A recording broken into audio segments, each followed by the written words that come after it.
নমস্কার। লক্ষ্মী ঝাঁপির আজকের পর্বে রিভিউ নিয়ে বাংলা সিরিয়াল সমাচার তোমাদের সামনে চলে এসেছে। তো আজকের পর্বে রিভিউতে যেটা দেখা যাচ্ছে, দীপ আর ঝাঁপি একদম থানাতে চলে গেছে নীলুকে আর কি বের করার জন্য। কিন্তু ওখানে রনিতরা আগেই এসপিকে জানিয়ে ওখানে নিয়ে চলে এসেছে। এসপিকে এটা সেটা বলে, আর যার জন্য রনিতকে কিন্তু আর ওরা ছাড়িয়ে নিয়ে আসতে পারে না, উল্টে রনিতকে গ্রেপ্তার করে নেয় উজ্জয়িনী।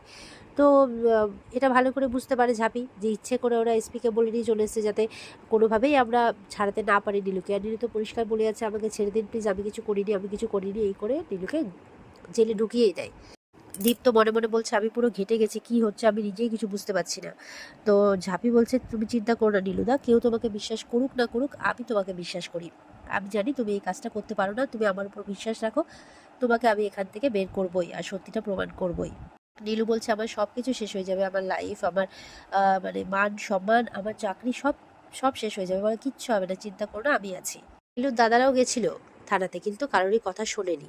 রনিতের কিন্তু খুব আনন্দ, মনে মনে বলছে তুই এবার কিছুতেই নির্দোষ প্রমাণ করতে পারবি না নীলুকে, দামোদর সরকারের সুখের সংসারটা আস্তে আস্তে করে আমি ভেঙে দেবো, তাই বলছে। এদিকে ঝাঁপিরা বাড়ি ফিরে এসেছে। কাসাই বলছে আমার নীলু কোথায়, আমার নীলু কোথায়।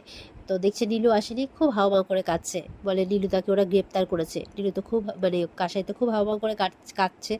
তখন ঝাঁপি সামলাচ্ছে, এইভাবে তুমি ভেঙে পড়ো না কাসাইদি, তোমাকে তো মন শক্ত করতে হবে, বলো নীলুদা কোনো দোষ করেনি, নীলুদার কোনো শাস্তি হবে না, তুমি চিন্তা করো না, আমি আছি। তখন ওখানে বিথি শুনতে পায়, বিথি বলছে তার মানে দাদাভাইকে গ্রেপ্তার করেছে। দীপ বলছে দেখ তোকে আমি কি বলে সান্ত্বনা দেবো, আমি কিছু বুঝতে পারছি না। আমি বুঝতে পারছি নীলু তোর সাথে যা করেছে তোকে খুব কষ্ট দিয়েছে। ঝাঁপি বলছে তারপরে তুমিও বিশ্বাস করো যে নীলু এমনটা করেছে, বলে দেখ মন তো বিশ্বাস করতে চাইছে না, কিন্তু কি বলতো আমি না পুরো ঘেটে গেছি ব্যাপারটাতে। আসলে চূর্ণিও তো দীপেরই বোন, তাই বলছে ওই বা এরকমটা কেন করবে, ও তো আর এমনি এমনি নীলুকে ফাঁসিয়ে দেওয়ার জন্য এরকমটা করবে না, ও তো ওরকম মেয়ে নয়, তাই বলছে আর কি। ঝাঁপি বলছে এমনটাই হয় যখন আমাদের মাথা শান্ত রেখে আমাদের ঠিকঠাক ভাবনা চিন্তা করার সময়, সেই সময় আমাদের মাথা কাজ করে না, আর আমরা সেই সময় ভুলভাল সিদ্ধান্ত নিই। তোমরা মনে করে দেখো যে চুন্নি কি বলেছিল। চুন্নি বলছে চুন্নির সাথে চুন্নিকে মলেস্ট করার পর চুন্নি অজ্ঞান হয়ে যায়। তারপরে চুন্নি যখন জ্ঞান ফেরে তখনও নীলুদাকে দেখেছিল, তার আগে কিন্তু দেখেনি, ও শুধু একটা আবির মাখা আবছা মুখকে দেখেছিল। এমনও তো হতে পারে ও অজ্ঞান হয়ে আছে দেখে নীলুদা ছুটে গেছে তার কাছে, আর নীলুদাও কিন্তু এমনটাই বলেছিল। আর যখন ও চোখ খুলে নীলুদাকে দেখলো তখন থেকে নীলুদাকেও দোষী ভাবছে। বলছে তাহলে তুই বলতে চাইছিস যে যে এই কাজটা করেছে সে পার্টিতেই ছিল, বলে হ্যাঁ, কিন্তু পার্টিতে তো সব আমাদের চেনা চেনা লোক ছিল, অচেনা লোক বলতে তোর ব্যাংকের লোকগুলো, তাহলে কি তাদের মধ্যে কেউ, বলে না না, তারা অত্যন্ত সভ্যভদ্র, তাদের মধ্যে কেউ হতে পারে না। আচ্ছা তাহলে তুই কার কথা বলছিস? আর ওদিকে বিথি ভাবছে যে ঝাঁপি ঝাঁপি দিয়ে তো বাঁচানোরই চেষ্টা করছে আমার ছোটদা ভাইকে। তো ঝাঁপি বলছে যে আমার একজনকেই সন্দেহ হয়, সেটা হচ্ছে রনিত দা। তো বিথি এই ব্যাপারটা শোনে। দীপ বলছে রনিত, কিন্তু চূর্ণি তোর বোন হয়, ওদের তো রক্তের সম্পর্ক, ওরা এরকমটা কেন করবে? বলে এখানেই তো ভুলটা করছো, আমরা আমাদের মতো করে ভাবছি তাই অমনটা ভাবতে পারছি না, কিন্তু ও মানুষ নয়। রনিতের কথা বলছে, রনিত দা মানুষ নয়, তুমি তো জানো আমিও তো ওকে দাদার চোখেই দেখতাম, কিন্তু আমাকেও তো তুলে নিয়ে গেছিলো ভোগ করার জন্যে। তাহলে ওই যেই মানুষটা ওই কাজ করতে পারে সেই মানুষটা সব কিছু করতে পারে, তার কাছে কোনো ভাই বোন বলে কোনো কিচ্ছু নেই, কোনো সম্পর্কের কোনো কিচ্ছু এসে দাঁড়ায় না তার কাছে। আমি বলছি সেদিনের কথা মনে পড়লে না এখনো আমার গা শিরশিরিয়ে ওঠে। তুমি ভাবো চূর্ণি একবার নীলুদার নাম মুখে উচ্চারণ করলো কি করলো না, আর ও অমনি নীলুদাকে ধরে মারতে শুরু করে দিল। একটু বেশি আগ বাড়িয়ে এই সব কিছু করছে না, আর ওখানেই আমার সন্দেহটা হচ্ছে। অতিভক্তি কিন্তু চোরের লক্ষণ। আরো কয়েকটা বিষয় আমাকে ভাবাচ্ছে, বাবার সাথে কথা বলতে হবে, এসব তো বাবার ঘরে, এই বলে তিনজনেই ওদের বাবার ঘরে যায়। আর এদিকে বিথি অপেক্ষা করছে এবার রনিতের সাথে কথা বলার। রনিত ফিরে আসে, ওর বাবাও ফিরে আসে। তো ওর বাবা তো কল্পনাকে বলছে কল্পনা একটু জল দাও। বিথি তখন রনিতকে ধরেছে, তোমার সাথে কিছু কথা আছে, অ্যাকচুয়ালি কথা নয়, আমি কিছু জানতে চাই। বলে কি? বলছে এই আমার ছোদ্দা ভাইকে ফাঁসানোর পেছনে তুমি আর ইনকাদি নাও তো? বলে কি ফালতু বকে যাচ্ছিস, মাথা ঠিক আছে তোর? বলে আমি একদম ঠিক কথা বলছি, ওই চিলেকোঠার ঘরে তো আমার আমার যাওয়ার কথা ছিল, কিন্তু ওই ইনকাদি ছলে বলে কৌশলে ওইখানে আগ বাড়িয়ে চূর্ণিকে পাঠিয়ে দিল।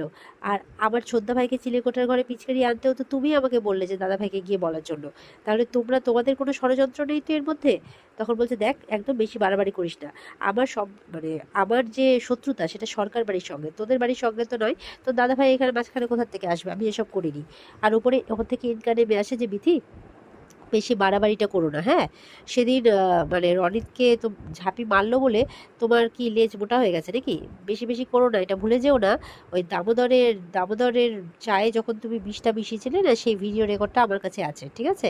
সুতরাং বেশি বাড়াবাড়ি করো না, না হলে দাদাকে বাঁচাতে গিয়ে আর আমাদেরকে ফাঁসাতে গিয়ে নিজেই কিন্তু ফেসে যাবে, নিজেকেও দাদা ভাইয়ের সাথে মানে তোমার দাদার সাথে হাজত বাস করতে হবে তাই বলছে। তো বিথি তো ভয় পেয়ে যায়। রনিত মনে মনে বলছে তোর গলার তো জোর নেই রে, সেই জন্য তোকে অনেক সহজেই দাবিয়ে রাখা যায়। তবে তুই ভাবতেও পারছিস না যে আজকে আমি কত শান্তি পেয়েছি। এই সরকার বাড়ির দত্ত বাড়ি এদের সম্পর্কটা ঘেটে ঘর না করা পর্যন্ত আমার শান্তি হচ্ছিল না, আজকে আমার শান্তি হচ্ছে, এমনটা মনে মনে বলছে। এবার ঝাঁপি এসেছে, বলছে এই কাকার গলা পেয়ে বুঝতে পেরেছি শয়তানটাও ফিরে এসেছে। তখন চলে গেছে রনিতের কাছে। তো রনিতকে কলার ধরে টানতে টানতে নিয়ে আসে, এই শয়তান বল তুই কেন এরকমটা করেছিস, তুই সবটা করেছিস ভালো করে আমি জানি। তখন ইনকা বলছে এ বাবা ঝাঁপি কোনো কিছু ধরে ফেললো না তো, রনিত কি ধরা পড়ে যাবে, আবার কি ওর হাতে কোনো প্রমাণ লাগলো নাকি, উফ রনিতটা বাঁচলে হয়, এইভাবে বলছে। ঝাঁপি বলছে সত্যি করে বল তুই এটা করেছিস নাকি, তোকে আর আমার হাত থেকে কেউ বাঁচাতে পারবে না। বলে দীপ তুই কিছু কর, আমি এসব করিনি, ও আমার বোন হয়, আমি কেন করবো এসব, একদম আমাকে উল্টোপাল্টা ভাবে ফাঁসানোর চেষ্টা করিস না। ঝাঁপি বলছে মর তাহলে, এই বলে এমন মারছে ওকে, একদম চর থাপ্পড় মেরে এদিক ওদিক ফেলে দিচ্ছে। এবার প্রেশার কুকার নিয়ে মাথার মধ্যে বাড়ি মারতে যাবে কি দীপ এসে ধরে নেয়, যে কি করছিস ঝাঁপি তুই এটা, এমনিতেই বাড়ির মধ্যে অশান্তি শেষ নেই, তুই আর এসব অশান্তি বাড়াস না, তোর ভালো লাগছে না। আর রনিতকে গিয়ে বলছে যে তুই তো মানুষের পর্যায়ে পড়িস না তাই না, তো তোর পক্ষে এই কাজগুলো করা খুব ইজি হয়ে যায়, বুঝতে পারলি তো। রনিত বলছে ঠিক আছে, ওই ওই ঋষভ তো সেদিন সিসিটিভি করছিল না, তো তুই সিসিটিভি ফুটেজ চেক করে নে, দেখ ওই সময় যখন ওকে মলেস্ট করা হচ্ছিল তখন আমি কোথায় ছিলাম, দেখ দেখে নে। তখন দীপ বলছে ও তো ঠিক কথাই বলছে ঝাঁপি। ঝাঁপি বলছে আমাকে ঋষভ ইয়েটা দিয়ে গেছে, সিসিটিভি ফুটেজটা, ও কলকাতায় গেছে কিছুদিনের জন্য, আমি নিয়ে আসছি, এই বলে সিসিটিভি ফুটেজটা মানে ল্যাপটপটা নিয়ে আসে। আর ল্যাপটপটাতে ওরা তখন ফুটেজটা দেখছে। তো ফুটেজটা দেখছে খুব মন দিয়ে, বাগানের বাড়ির ঘরের সব জায়গায় দেখছে। রনিত বলছে দেখ দেখ দেখ দেখছিস তো, দেখ দেখতে পাচ্ছিস সেখানে আমাকে কোথাও দেখতে পাচ্ছিস, দেখ। তো ঝাঁপি বলছে দাঁড়াও এখনো ঘরেরটা দেখা বাকি আছে, এখনো উড়ো না অতটা। এরপরে যখন ঘরের ভিডিওটা দেখছি তখন সেখানে দেখছি যে চুন্ডি ওপরে চলে গেল, আর চুন্ডির পেছন পেছন তখন ইয়েও গেল, মানে নীলুও গেল। তখন তো এটা দেখে কাঁসাই মনে মনে ভাবছে তাহলে নীলু সত্যি সত্যি এরকম করে, ঝাঁপি তো চুপ করে আছে, ঝাঁপি জাস্ট ভাবার চেষ্টা করছে, কারণ ঝাঁপি সব কিছুই মনোযোগ দিয়ে দেখছে, যেখানে বিথি নীলুকে কিছু একটা বললো তারপরেই নীলু ওপরে গেল, এরকম একটা ব্যাপার আর কি। বাকিটা তো দেখছে না, সেরকম কিছুই দেখতে পেলাম না। আর রনিত বলছে যে দেখলি তো আমি ওই সময়টাতে এখানেই ছিলাম, এখানেই প্রেজেন্ট ছিলাম, আর দেখলি তো নীলু কেমন চুনির পেছন পেছন চলে গেল, তাহলে তাহলে বুঝতে পারছিস তো সত্যিটা কি, এইভাবে বলছে। তো সবাই তো যথারীতি অবাক হয়ে আছে। পরের দিন দেখা যাবে ঝাঁপি বিথিকে প্রশ্ন করবে যে আমি দেখলাম যে তুই নীলুদাকে কিছু একটা বললি, তারপরে নীলুদা ওপরে গেল, কি বললি তুই নীলুদাকে। আর ঠিক তখনই ওই নীলুর বাবা আর দাদা চলে আসবে মুখে কালি মেখে। তো সবাই জিজ্ঞাসা করবে মুখে কালি কে মাখালো, বলবে পাড়ার লোকজন, মানে এই ঘটনার পর পাড়ার লোকজন নাকি তাদের মুখে চুনকালি মাখিয়েছে, এরকমটা আমরা আগামী দিনে দেখতে পাবো। তো ভালো থেকো সবাই, আজকের পর্ব এই পর্যন্তই। বিস্তারিত দেখার জন্য অবশ্যই স্টার জলসার পর্দায় চোখ রাখবে। আর টাটা।